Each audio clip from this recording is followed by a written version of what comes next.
my raptured soul shall find rest beyond the river. Near the cross a trembling soul, love and mercy found me. There the bright and morning star sheds its beams around me. In the cross be my glory ever, till my raptured soul shall find rest beyond the river. Near the cross, O Lamb of God, bring its scenes before me. Help me walk from day to day with its shadow o'er me. In the cross be my glory ever, till my raptured soul shall find rest beyond the river. Near the cross I'll watch and wait, hoping, trusting ever. 7 o'clock na po, isang mapagpalang gabi po sa inyong lahat. Welcome po sa ating C4 Hope Meeting Virtual. Palagi pong kagalakan na kayo ay makasama namin. Ako po si Ate Cheryl, ang inyong lingkod. Isang oras po na may awit, patotoo at mensahe ang hatid ng ating gawain. Purihin po ang Panginoon. Palagi po tayong may mga bisita, kaya lagi po tayo nagpapasalamat sa ating mga kapatid na walang sawang nagsisend ng link para ibahagi sa inyong mga mahal sa buhay, bagong kakilala, katrabaho at mga kaibigan at classmates. Kaya naman, kung kayo po ay bisita tonight, hamon po namin sa inyo kung kayo po ay mapapagpala sa inyong mapapakinggan, makiisa rin po kayo sa pag-send ng ating link upang mas marami pa ang makapakinig ng mabuting balita na hatid ng ating Hope Meeting. Maaari nyo rin pong mabalikan at mapakinggan ang mga nagdaang gawain kung kayo po ay kabilang sa ating group sa Facebook.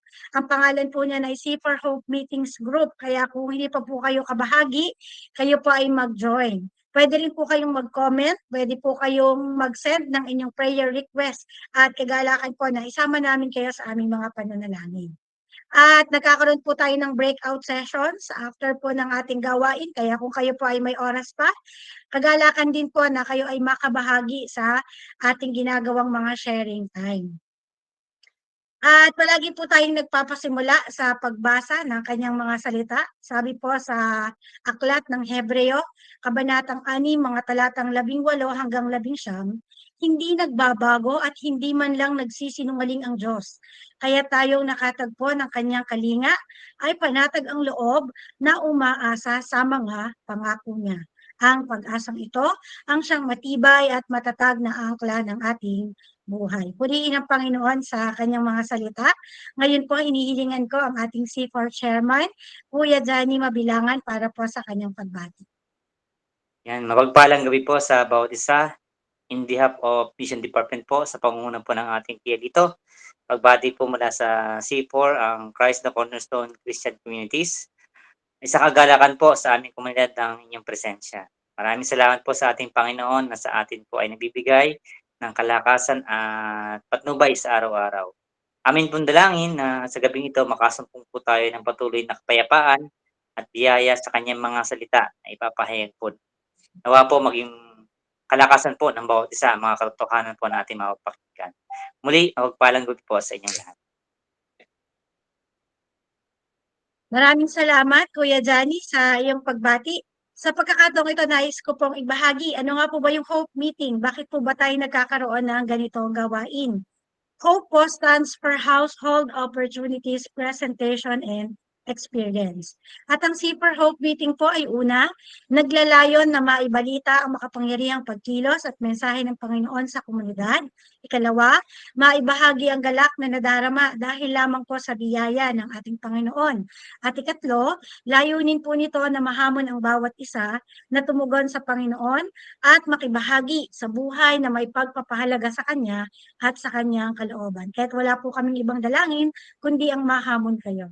Tayo po ay magpatuloy sa pag-awit. Kung alam niyo po, tayo po ay sabay-sabay na umawit. Tunay na Diyos.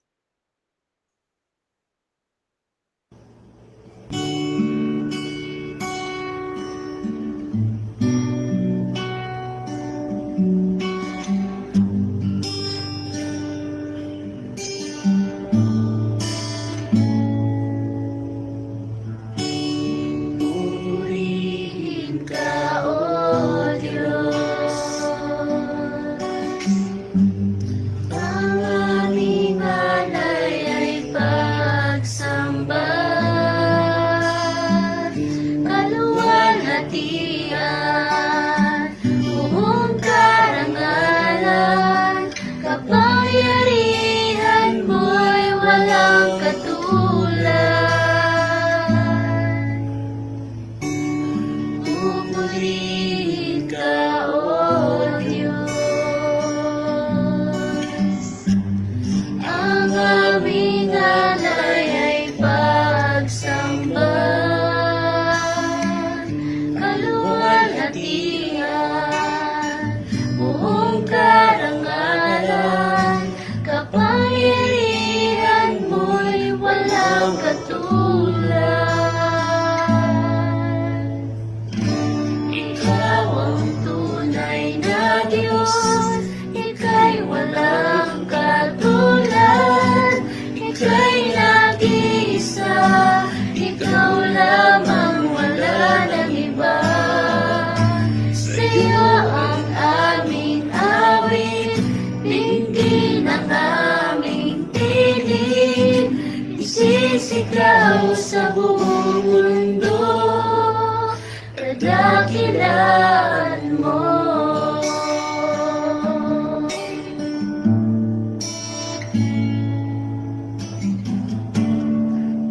Pupurihin ka, O Diyos, ang aming alay ay pagsamba, kaluwalhatian, buong karangalan, kapangyarihan mo'y walang katulad. Ikaw ang tunay na Diyos, Ika'y walang katulad, Ika'y nag-iisa, Ikaw lamang, wala nang iba. Sa iyo ang aming awit, dinggin ang aming tinig, isisigaw sa buong mundo, na Ikaw ang tunay na Diyos, Ika'y walang katulad, Ika'y nag-iisa, Ikaw lamang, wala nang iba. Sa iyo ang aming awit, dinggin ang aming tinig, isisigaw sa buong mundo, isisigaw sa buong mundo, isisigaw sa buong mundo, kadakilaan mo.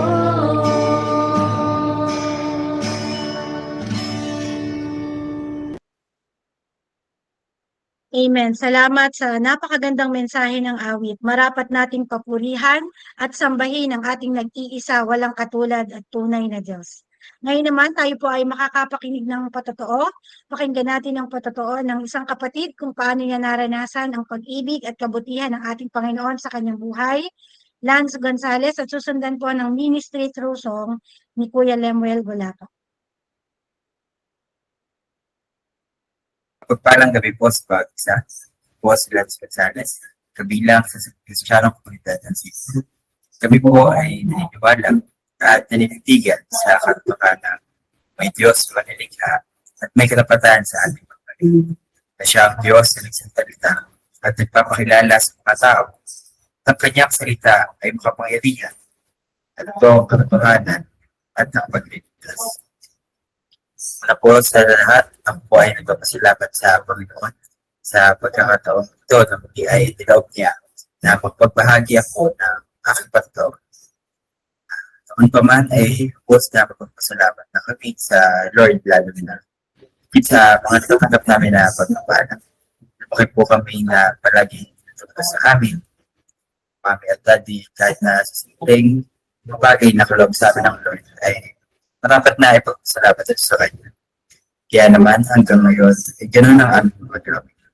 Pero syempre, ang mga pinahintulutan ng mga Lord ay hindi lamang makaisip natin na makakabuti para sa atin, kundi ang kanya din kalooban ay minsan malaking suliranin para sa atin at mahirap ito ang pagpasalamat.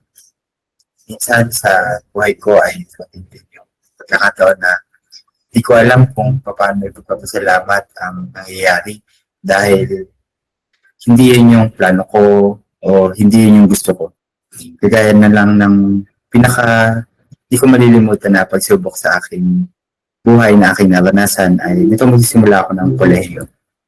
Nalungkot talaga ako dun sa part na hindi nasunod yung gusto ko na makapag-BSU. Sa kabila ng niloob naman ng Lord na maipasa ko ang exam, ay andun pa rin yung hindi talaga pwede na makapag-aral doon dahil nga po malayo at medyo malaki din yung cost of living. Hindi ko po alam kung paano ko magpapasalamat sa Lord yun na nakapasa ako, pero hindi ko pa rin may tutuloy yung gusto ko. Subalit hindi po natapos doon. Pinakita sa akin ng Lord na hindi lahat ng pagkakataon ay tayo ang susunod. Kahit pa anong ganda ng plano natin, hindi yun yung kalooban ng Lord ay hindi yun yung mangyayari. At yun, at ito ang isa sa mga dahilan kung paano ko nakita na marapat pa rin tayo maging mapagpasalamat sa kabila ng mga pagsubok na dumarating sa atin. Dahil doon, pinakita sa akin ng Lord ang plano niya natunay at higit sa mga plano natin. Kaya ngayon, mas lalo lang nawaan ko pagiging mapagpasalamat kahit pa sa mga pagsubok na dumarating. Dahil sa Lord ay wala namang gusto na makapaglalagay sa atin sa kapahamakan. Bilang habang po sa bawat isa, kung sa paano magpapasalamat tayo sa mga dumarating na pagpapala sa atin. Maging mapagpasalamat rin po tayo na bagamat may mga nangyayari sa atin na hindi ayon sa ating gusto, makalaman at magnanais, ay naunawaan na ito ay ayon sa kanyang kalooban. Pagod ka, salamatan mo siya dahil may ginagawa ka. Wala ka, salamatan mo siya dahil natuto ka na umasa sa kanya. Isakit ka, pasalamatan mo siya sa lakas na iyong natitira. Sapagkat ang tunay na pasasalamat ay hindi base sa kondisyon, kundi sa pagkilala sa kung sino ang Diyos sa lahat ng panahon. Dalangin ko po na gamitin ng Diyos ang aking pagkataon na ito upang magbigay ng hamon at pagpapala sa inyo sa lahat ng mga nakapakinig niya. Mabuhay po tayo na nasa ilalim ng presensya ng Diyos, napasasakop sa otoridad ng Diyos, at mabuhay tuwing na para sa kapurihan lamang ng Diyos. Solidaria Gloria.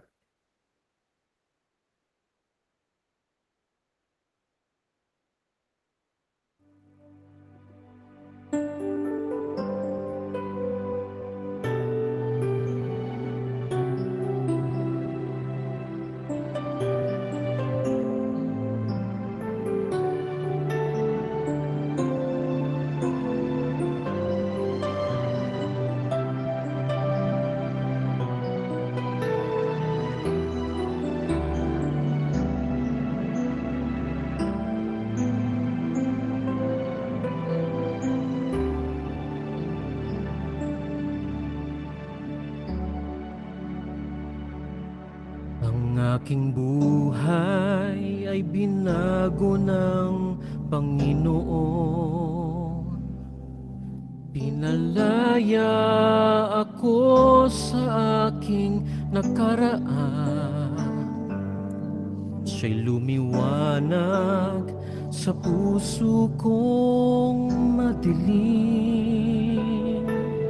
Sa panganib, buhay ko'y hinahawakan. Kaya maglilingkod, isusuko ang lahat. Sa Kanya na nangako at umibig ng tapat, susunod anumang maging kalagayan.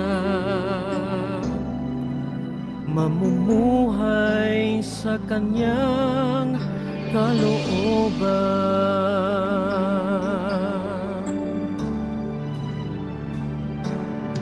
Sa Kanya lamang nahanap ang kasapatan. Sa piling niya'y puno ng ligaya. Kapag kausap, damdamin ko'y gumagaan. Ako'y panatag, buhay ko'y Kanyang niyakap. Kaya maglilingkod, isusuko ang lahat. Sa Kanya na nangako at umibig ng tapat, susunod anumang maging kalagayan. Mamumuhay sa Kanyang kalooban. Kaya maglilingkod, isusuko ang lahat.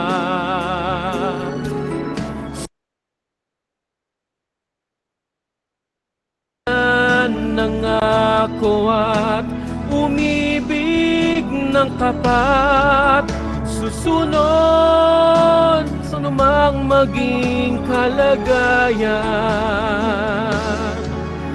Mamumuhay sa Kanyang kalooban. Kaya maglilingkod, isusuko ang lahat. Sa Kanya na nangako at umibig ng tapat, susunod anumang maging kalagayan. Mamumuhay sa Kanyang kalooban. Mamumuhay sa Kanyang kalooban. Mamumuhay sa Kanyang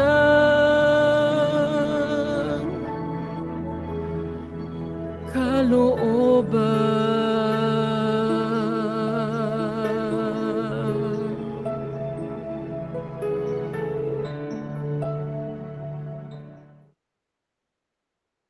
Maraming salamat sa ating mga kapatid kay Lance sa iyong ibinahaging patotoo sa gabing ito, tunay na nakakahamon, maging sa napakagandang mensahe ng awit at sa pagkakaawit nito, Kuya Lem.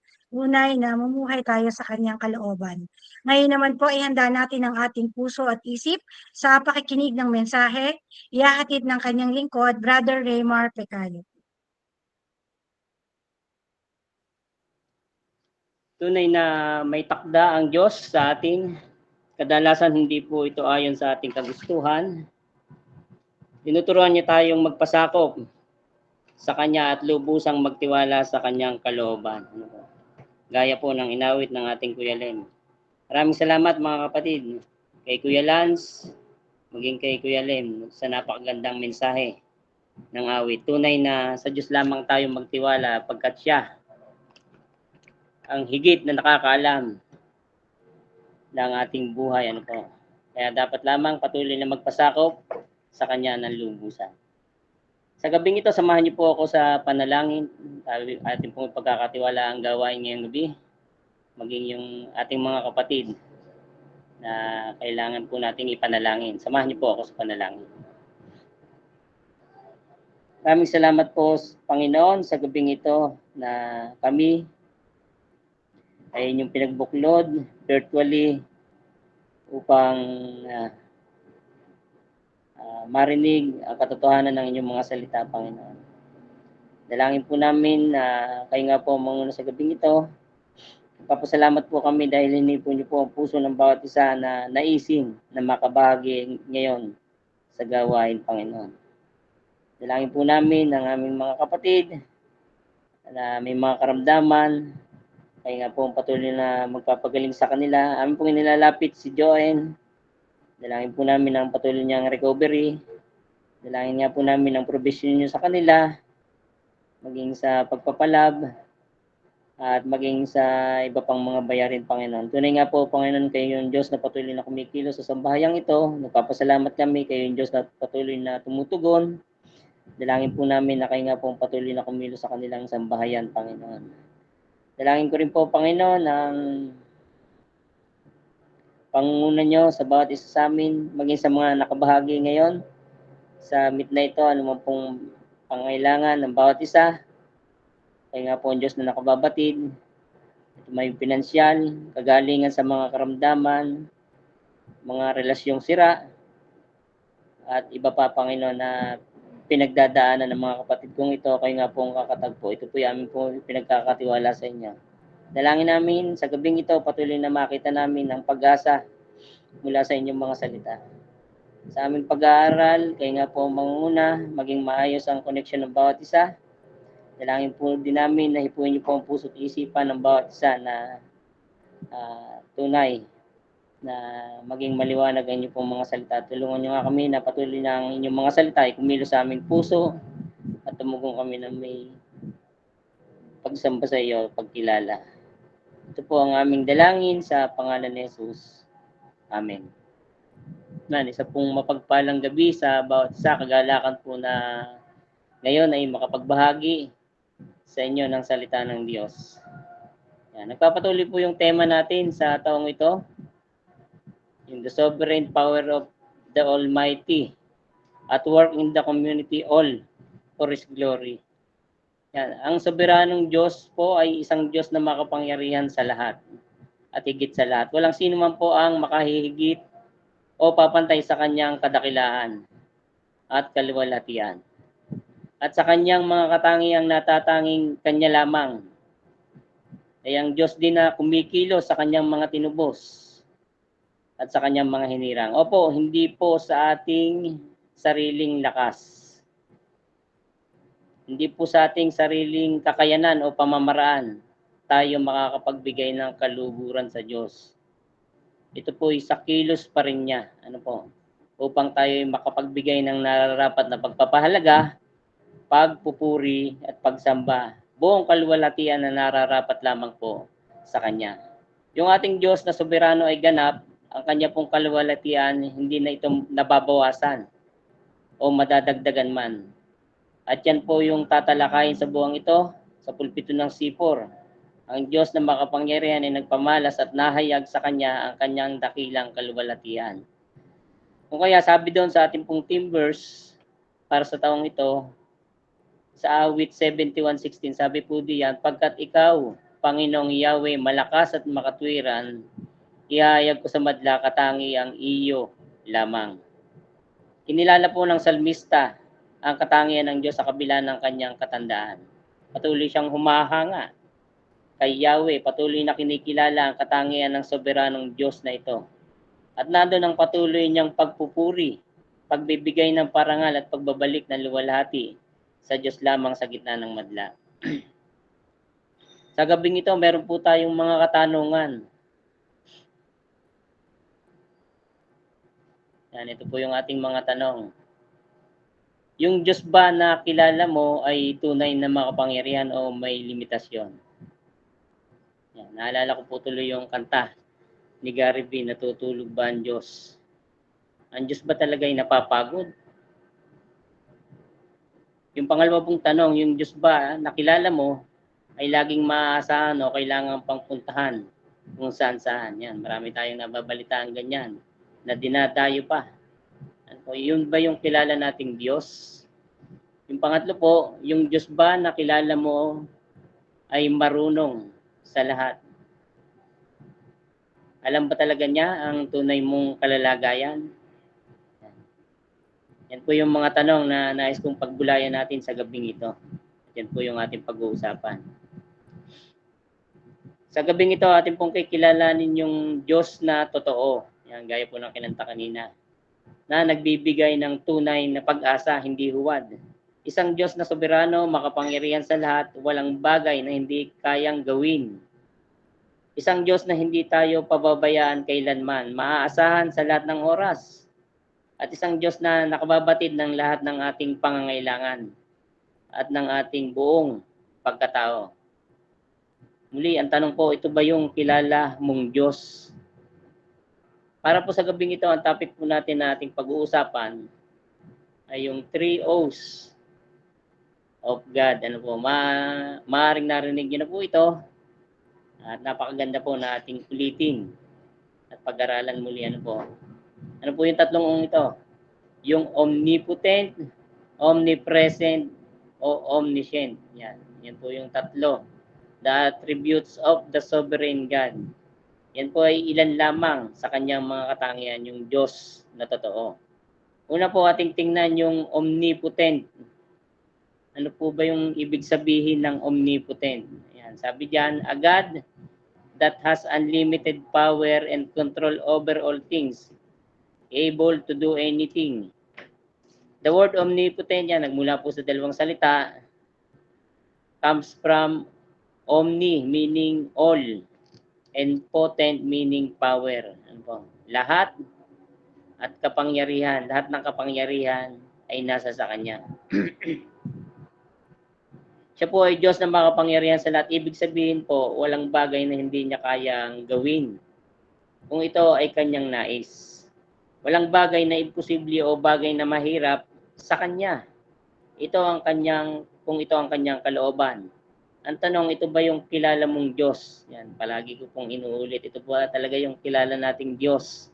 Tingnan po natin ang sinasabi sa isang talata mula sa aklat ng Jeremiah 32:17. Ano po yung makikita natin doon? Sabi diyan, si Jeremias ay nanalangin. Panginoong Yahweh, nilikha mo ang langit at ang lupa sa pamamagitan ng iyong kapangyarihan. Walang bagay na mahirap para sa iyo. Yan, napakagandang talata.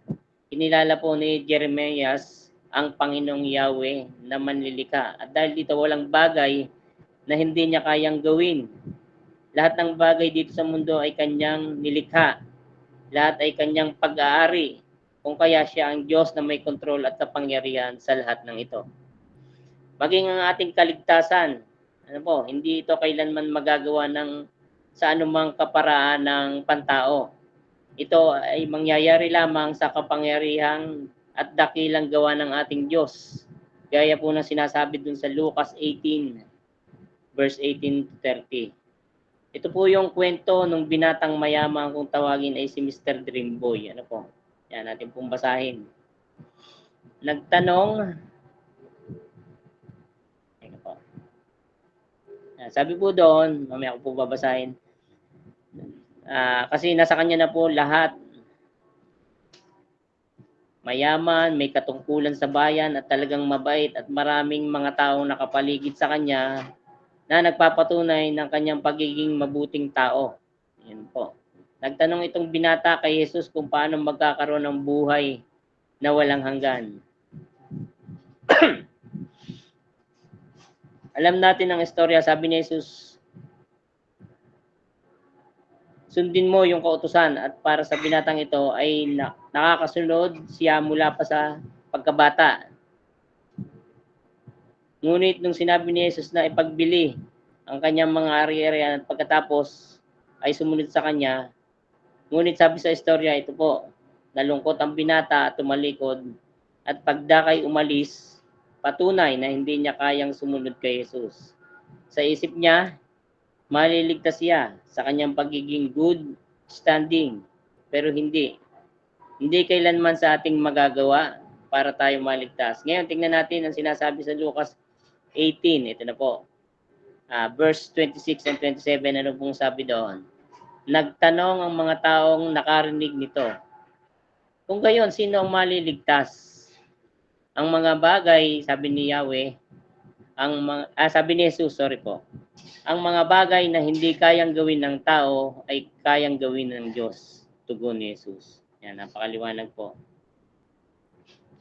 God is omnipotent even in our salvation through Jesus Christ. Yan. God inherently possesses and exercises all power, ability, and strength. If God is omnipotent, sabi diyan sa unang puntos po natin, there is nothing which God cannot accomplish.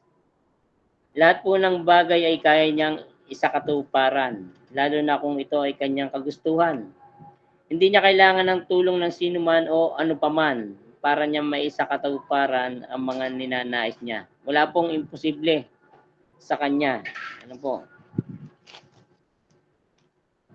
Kung paanong nilikha niya ang lahat ng bagay, maging tayo, ang tao, na pinaka-special sa lahat, sa loob lamang ng 6 na araw, God accomplished it.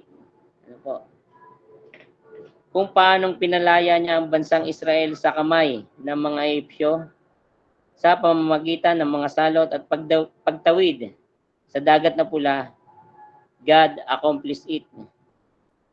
Kung paanong ipinaglihi si Jesus ng isang birhen, ito'y mahiwaga, ngunit nangyari. God accomplished it. Kung paanong si Jesus ay napako sa krus, namatay, at sa 3 araw ay nabuhay na maguli, at nang naglaon ay umakyat sa langit bilang katubusan ng kanyang mga hinirang, God accomplished it. Yan. Lahat po ng ito, at marami pang iba, at ito na po yung pinakamatindi, pinakahigit sa lahat ng kanyang ginawa. Ano po? Nung ialay niya ang kanyang bugtong na anak. Ito po yung nangyari, ito po yung natupad, dahil ito po ay kanyang itinakda. Dahil siya po ay Diyos na omnipotent. Walang imposible, walang bagay na hindi niya kayang gawin. Gaya nga po ng unang puntos, there is nothing which God cannot accomplish dahil siya ay Diyos. Pangalawa po, if God is omnipotent, all power is derived from God. Walang sino man ang makapagmamalaki sa Diyos. Lahat ng kapangyarihan ay nagmumula lamang sa Kanya. Dahil siya ay makapangyarihang Diyos, mayroon siyang kakayanang magpala, tugunan ng lahat ng ating pangangailangan ng sanlilikha. Kung paanong ang araw ay sumisikat at kung paanong ang ulan ay pumapatak. At maging ang hangin na atin pong nalalanghap ay mula din sa Kanya. Yung ating pong karunungan, yung ating lakas, maging yung ating buhay, na minsan ito yung ating ipinagmamalaki at pinagmamayabang ng tao. Lahat pong ito ay mula sa Kanya. Wala po tayong may pagmamalaki sa Kanya. Mayroon din siyang kapangyarihang humatol at magparusa, lalo na sa mga taong lumalapastangan sa Kanyang pangalan. Marami na tayong nabalitaan, mga bansa, mga tao na humamak sa ating Diyos at pagkatapos noon pinarusahan sila ng Diyos. Aksidente lang po ba ang mga ito? Nagkataon lang po ba? O maliwanag na ito ay hatol sa kanila ng Diyos? Yan po yung pangalawa nating puntos. All power is derived from God. Lahat po ng kapangyarihan ay nagmumula sa Kanya. Pangatlo po, if God is omnipotent, God sustains all things by His power. For God to exercise His power, He need only to speak. Sa pamamagitan lamang ng Kanyang salita. Makikita natin sa unang aklat pa lang ng Biblia, Genesis 1:3. Anong sabi doon? Sinabi ng Diyos, magkaroon ng liwanag at nagkaroon nga. Yan. Sa pamamagitan lamang ng Kanyang salita, ay nagkaroon ng liwanag. Lahat ng sabihin ng Diyos nangyayari, natutupad, makapangyarihan ng Kanyang mga salita. At walang sino man ang makakapanahig sa kanyang mga salita, kung kaya ang kanyang mga salita ay di dapat baliwalain. Ano pa po yung mga halimbawa? Nung patigilin niya ang unos. Ano po? Nung sinabi niyang gumaling ka. Ano? Lahat po yun ay sa pamamagitan ng kanyang mga salita. Makapangyarihan ang kanyang mga salita. Sa iyong buhay, kapag dumarating ang mga pagsubok, dumadating ang mga hamon sa buhay, at tila ang Diyos na ito ay parang mahina, at walang kapangyarihan at walang kakayanan para tugunan ka. Ganun ba talaga yung omnipotent na Diyos? Dahil ang ating Diyos ay soberano, makapangyarihan, at higit sa lahat, wala talaga siyang bagay na hindi kayang gawin. At walang bagay sa atin o mga pangailangan natin na hindi niya kayang tugunan. Ang tanong lang sa atin, alam ba natin ang kanyang kalooban? Yun po yung malaking tanong. Alam po ba natin yung kanyang kalooban? Alam ba natin ang kanyang mga pamamaraan at pagkilos upang tayo kanyang maabot at matulungan? Meron po tayong mga ninanais, yan, gaya ng testimony kanina. Minsan yun ang gusto nating mangyari. Subalit mas mabuti ang plano at layunin ng Diyos sa atin at kadalasan na hindi natin yun makita at maunawaan. Kaya minsan nawawalan tayo ng pag-asa. Nawawalan tayo ng pagtitiwala sa Diyos na minsan ay humahantong sa mga pagdidesisyon na mali. Minsan gumagawa tayo ng labag sa kanyang kalooban. At dito pumapasok yung kasabihan ng mga Pinoy na minsan ay yung kapit sa patalim. No choice daw, walang-wala eh. Na minsan gumagawa tayo ng mga pamamaraan kahit alam nating labag sa kalooban ng Diyos. Ganun ba talaga yung taong may kinikilalang Diyos? Isang Diyos na makapangyarihan sa lahat? Isang omnipotent God? Ngayon naman po ay ating tutunghayan ng isa pa niyang katangian, yung pagiging omnipresent. Yan. Ano po yung omnipresent? Sabi po dito, God is present everywhere at all times, and that His divine presence encompasses the entire universe. Ang Diyos po ay nasa lahat ng dako, sa lahat ng pagkakataon. Ito ay isa pang katangian ng ating soberanong Diyos. Hindi siya may kakahon o nasa isang lugar lamang. Dahil siya ay Diyos, siya ay makapangyarihan, hindi siya kayang limitahan sa isang lugar o isang pagkakataon. Siya po ay nasa lahat ng dako, bawat pagkakataon at sa lahat ng oras. Atin pong tunghayan ang mga talata na magpapakita sa katangian niyang ito. Sa awit 139 verse 7 hanggang 12, sabi po diyan, saan ako magpupunta upang ako'y makatakas? Sa ibang espiritu ako ba'y makakaiwas? Kung langit ang puntahan ko, tiyak na naroon ka. Sa daigdig ng mga patay, humimlay man ako'y ikaw din ay kasama. Kung ako ay makalipad, umiwas na pasilangan, o kaya ang tirang ko'y ang duluhan ng kanluran. Tiyak ikaw ay naroon upang ako'y pangunahan. Matatagpo kita roon upang ako'y tulungan. Kung ang aking pagtaguan ay ang dilim na pusikit, padiliming parang gabi ang liwanag sa paligid. Maging itong kadiliman sa iyo ay hindi dilim, at sa iyo yung gabi parang araw na maningning. Madilim man maliwanag sa iyo ay pareho rin. Kinilala po ng salmista ang katangian ng Diyos na nasa lahat ng dako. Pinakita din dito, kailanman hindi po tayo makakaiwas sa Kanya at hindi din tayo makakapagtago sa Kanya kahit sa pusikit na kadiliman. Ibig po sabihin, kahit nasan tayo at anuman po ang ating ginagawa, kita Niya. Hindi tayo makakapagtago sa Kanya. Alam Niya kung mabuti o masama ang ating ginagawa.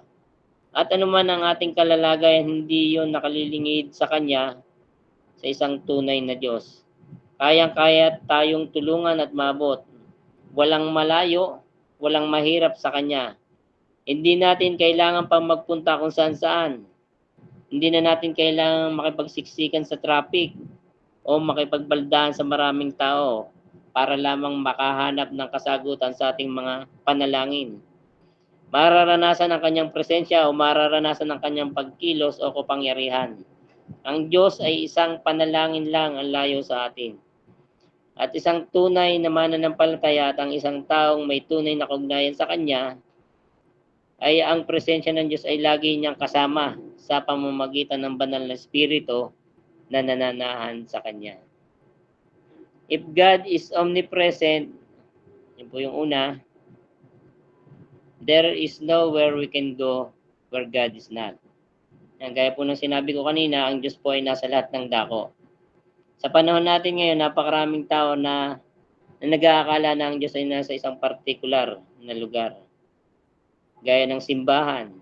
O di kaya pag may nababalitaan ng mga milagrong nangyayari, o may naghihimala sa ganon, may nagpapagaling, yan. Mga aparisyon na tinatawag ng iba, ay nandun daw ang Diyos, nandun daw ang mga himala. At nandyan ang pag-asa ng maraming tao na sila ay gagaling sa mga karamdaman at matutulungan ng kanilang mga kahilingan at dasal. At nandun kaya dinadayo. Pinipilahan, pinagkakaguluhan, kahit nasa bingit ng mga panganib ay okay lang. Mahawakan daw lang o maipuna sa puon, yung kanilang mga tuwalya ay sapat na. At ang tawag nila doon sa act na yun ay pananampalataya daw. Ngunit sa Biblia, maliwanag na ang Diyos ay nasa lahat ng dako gaya ng binasa natin kanina. Kaya mali na isipin na ang Diyos ay nasa isang partikular lang na lugar. Ngunit ang totoo, ang Diyos ay lagi nating kasama saan man tayo magpunta. At dahil ang Diyos ay lagi nating kasama, ito po yung pangalawa. God sees all things all the time. Ano po? Dahil ang Diyos ay makapangyarihan, kita niya lahat ng bagay sa lahat ng oras at pagkakataon. Lahat ng ating ginagawa, alam niya ng Diyos. Kita niya kung tayo po ay gumagawa ng mabuti o masama. Basahin po natin yung sinasabi sa Kawikaan 15:3.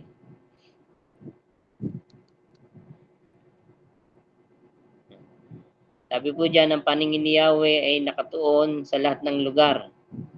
Ang masama at mabuti ay pawang minamasdan. Ang paningin niya ay nakatutok sa atin, tayo po ay minamasdan. Hindi pwedeng isipin ng isang tao na makakalingat ang Diyos, hindi po. Kitang-kita niya kung tayo po ay tapat sa Kanya o hindi. Kitang-kita niya lahat ng ating ginagawa. Ano po? Hindi po tayo makakapagtago sa Kanya. Kung kaya ito yung pangatlo. There are no secret sin. Ano? Yan po yung pinakamatindi. Wala po tayong may tatago sa Kanya.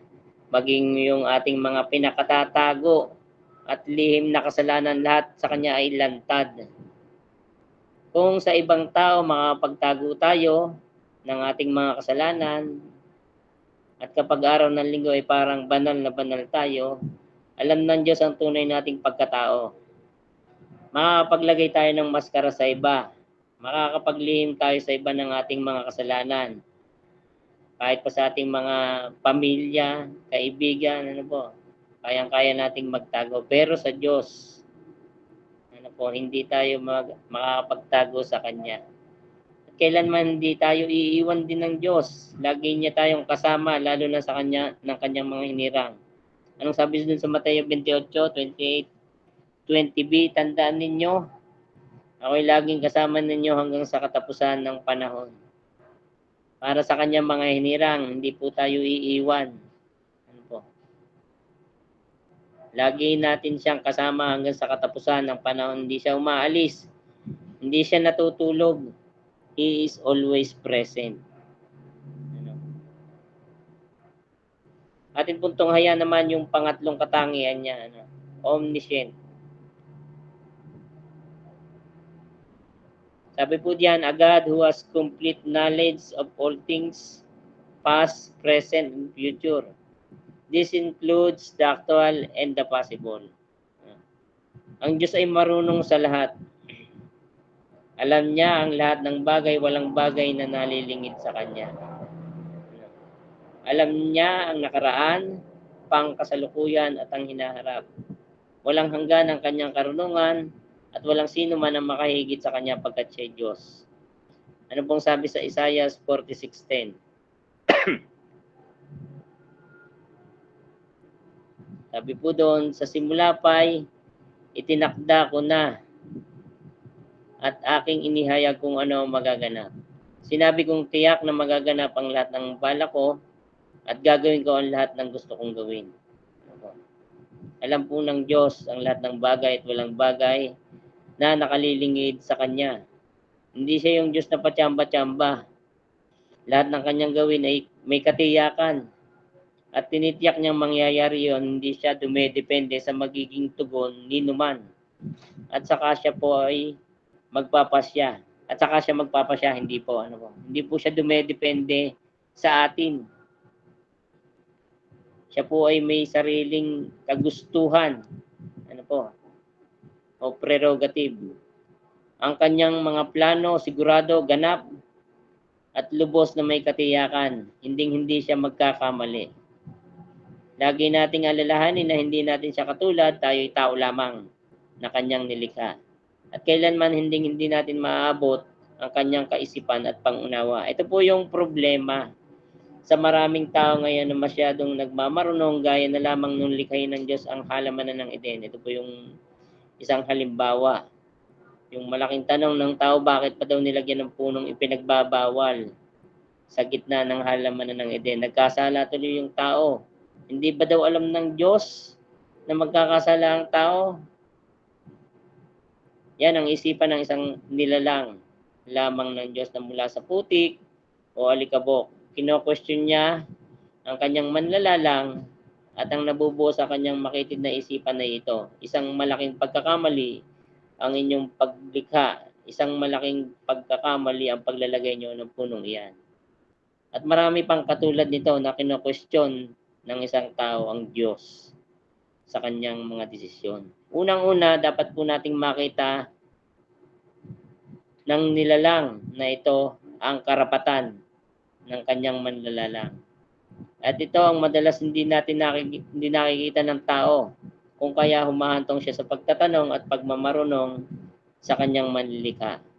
Isang ilustrasyon at halimbawa, ito po yung karapatan ng magpapalayok.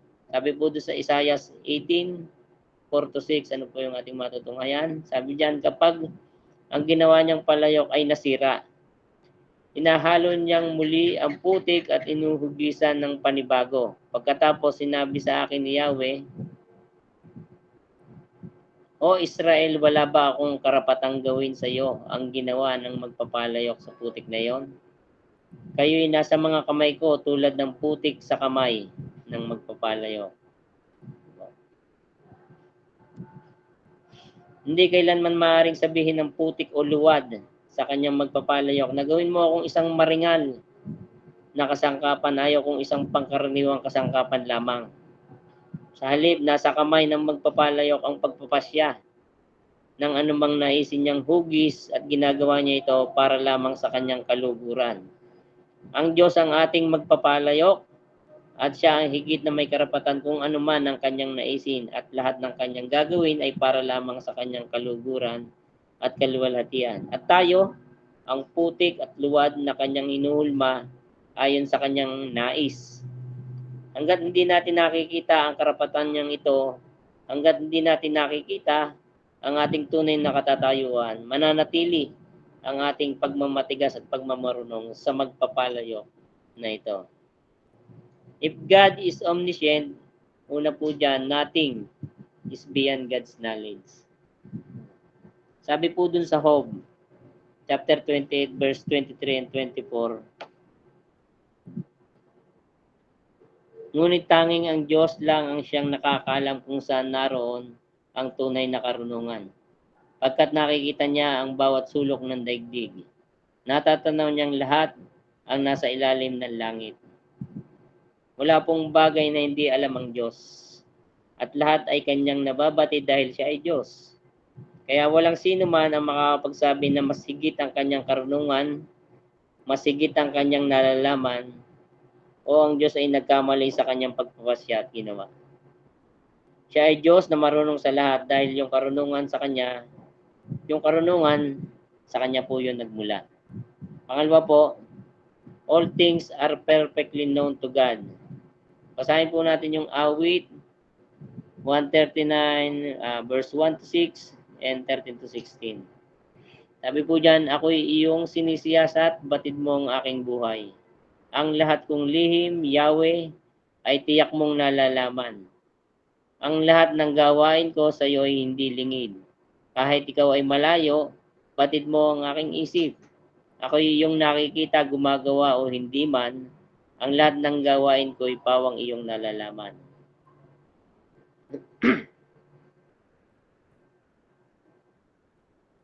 Di pa ako umiimik, yaw ang aking sasabihi, alam mo ng lahat iyon. Lahat ay di malilihim. Ika'y laging kapiling ko, katabi ko oras-oras, ang likas mong kalakasan ang sa akin nag-iingat. Nagtataka ang sarilit, alam mo ang aking buhay. Di ko kayang unawain iyong karunungan. Ang anumang aking sangkap, ikaw o Diyos ang lumikha. Sa tiyan ng aking inay, hinugis mo akong bata. Pinupuri kita o Diyos, marapat kang katakutan. Ang lahat ng gawain mo ay kahanga-hangang tunay. Sa loob ng aking puso, lahat ito'y nakikintal.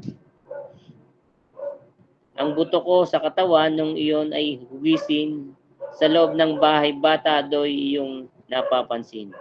Lumalaki ako roong sa iyo'y di nalilihim. Ako'y iyong nakikita na, hindi pa man isinisilang. Batid mo kung ilang taon ang haba ng aking buhay, pagkat itong nakatitik sa aklat mo natalaan. Matagal nang balangkas mo nung ikaw lamang ang may alam.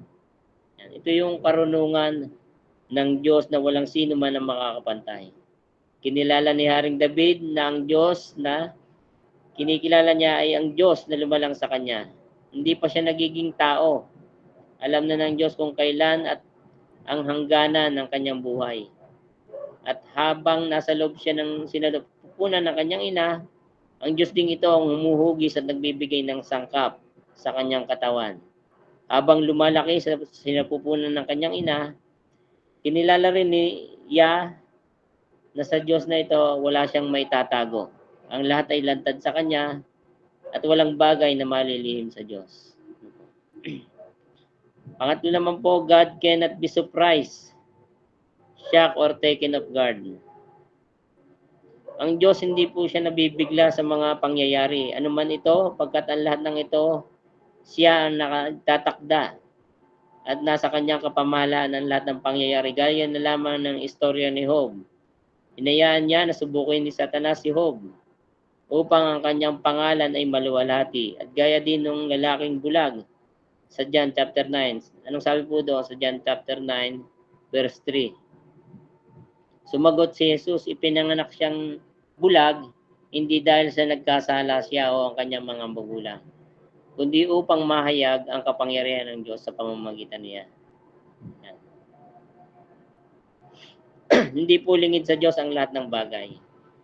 Hindi siya maaaring magtaka o magulat o mag-isip kung bakit nangyari ang isang bagay dahil lahat ng ito ay nasa kanyang kontrol at pagtatakda.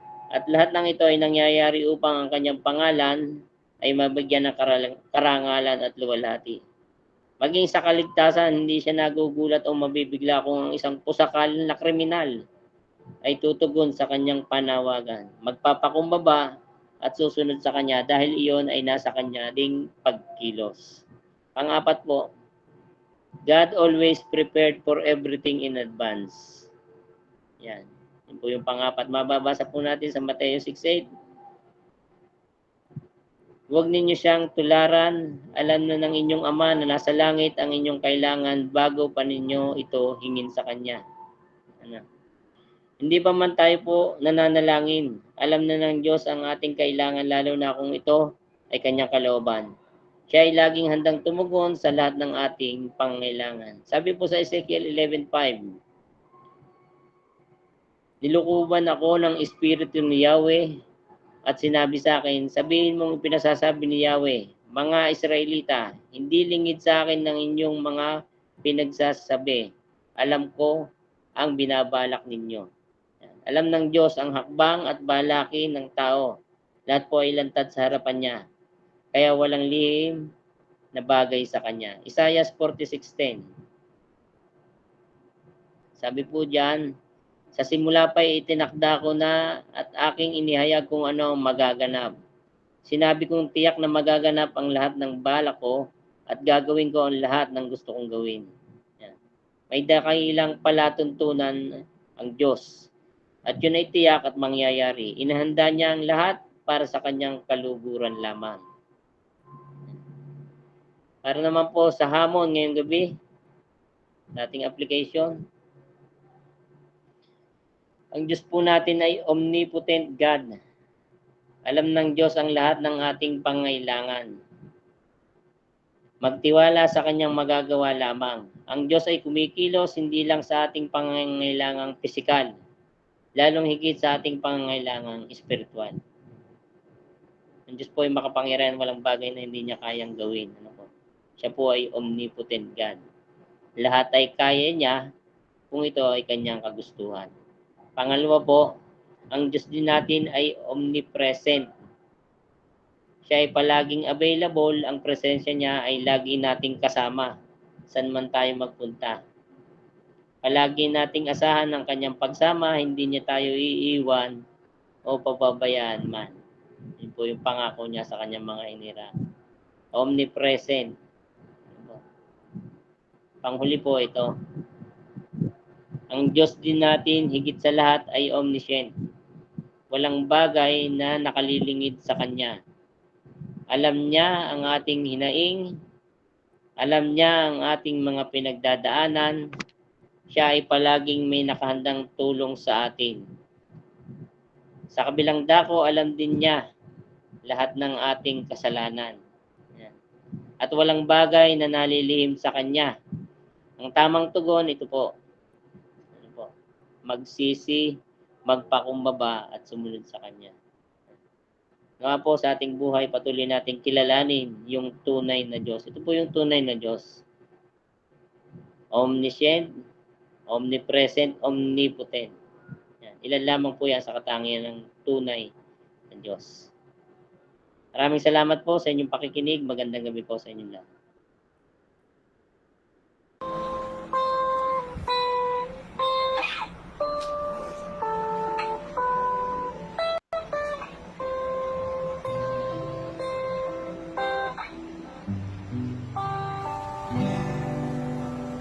Puso ko'y iyong sinisiyasan.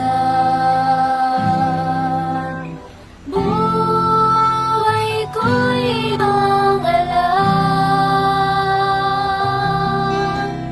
Ang lahat kong lihim mo, Yahweh,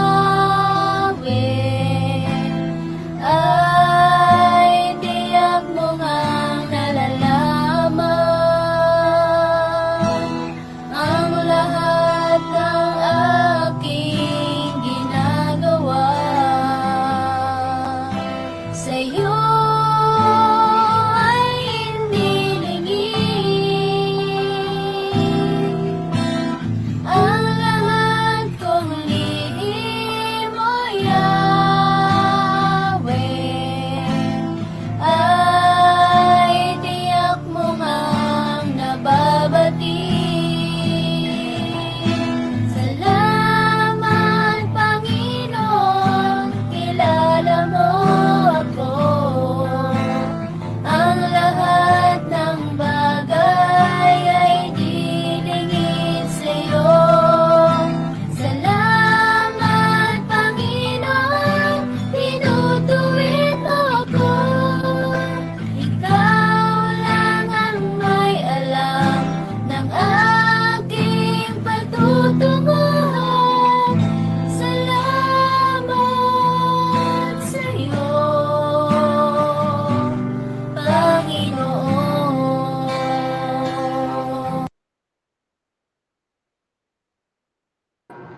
Nalangin po tayo. Maraming salamat, Panginoon, sa katotohanan ng inyong mga salita. Maraming salamat, Panginoon, dahil kayo ang Diyos na patuloy na kumikilos sa aming mga puso, Panginoon. Dalangin po namin ang mga salita na napahayag ngayong gabi, patuloy itong tumimo sa aming mga puso, hindi lang namin ito malaman, kundi patuloy na ito'y bumago ng aming mga buhay, patuloy na makita namin kung sino talaga kayo. Sa buhay na ito, marami kaming hamon na pinagdadaanan. Dalangin namin na makita namin na kayo ang Diyos na omnipotent. Dalangin po namin na makita namin ang inyong patuloy na pagkilos. Nasaan man kami, kayo po ang Diyos na omnipresent, Panginoon. Tunay nga po kayo Diyos na omniscient. Batin niyo po lahat ng aming pangangailangan, lahat ng aming salubin, lahat ng aming hinaing, Panginoon, ay batid niyo. Tunay nga pong walang bagay na nakalilingid sa inyo, Panginoon. Salamat po dahil kayo ang Diyos na aming maaasahan. Tulungan niyo nga kami na patuloy na magpasakop sa inyo. Hindi namin labanan ng inyong kalooban. Bagkus ay patuloy kaming tumugon ng pagpapasakop sa inyong mga salita. Dalangin po namin na patuloy niyo kami baguhin at tumugon ng tama, Panginoon. Maraming salamat po sa pagkakataon na muli narinig namin ang inyong salita. Ito po ang aming dalangin sa pangalan ni Jesus. Amen. Amen. Amen. Salamat po sa kapahayagan ng kanyang mga salita. Tunay nga po na tayo ay mapagpala at masumpungan na may katapatan sa ating mga buhay at patuloy na ipinapahayag ang kanyang mga salita. Ngayon po ay ang ating mga pasasalamat kung kayo po ay napagpala sa inyong mga napakinggan ngayong gabi. Maaari po kayo mag-unmute, mag-raise hand o kaya naman ay mag-message sa ating chat box. Nagpapasalamat po tayo sa ating mga kapatid na nagpagal at nagkaroon ng bahagi sa ating gawain, kay Kuya Johnny, kay Lance, kay Kuya Lem, sa ating C4M3, sa ating Brother Raymar, at maging sa bawat isa na naglaan ng panahon at nakibahagi sa gawain ito. Meron po tayo sa ating Google Meet at maging sa ating Facebook Live. Kung wala na po, tayo po ay mag-open ng ating mga camera para po sa ating picture taking. At muli po, inaanyayaan po namin kayo na mag-join sa ating breakout sessions. Hintayin po natin yung iba, mag-open cam. Okay, bibilang po ako ng 3. 1, 2, 3. Isa pa po. 1, 2, 3. Maraming salamat po sa bawat isa. God bless po. Thank you po.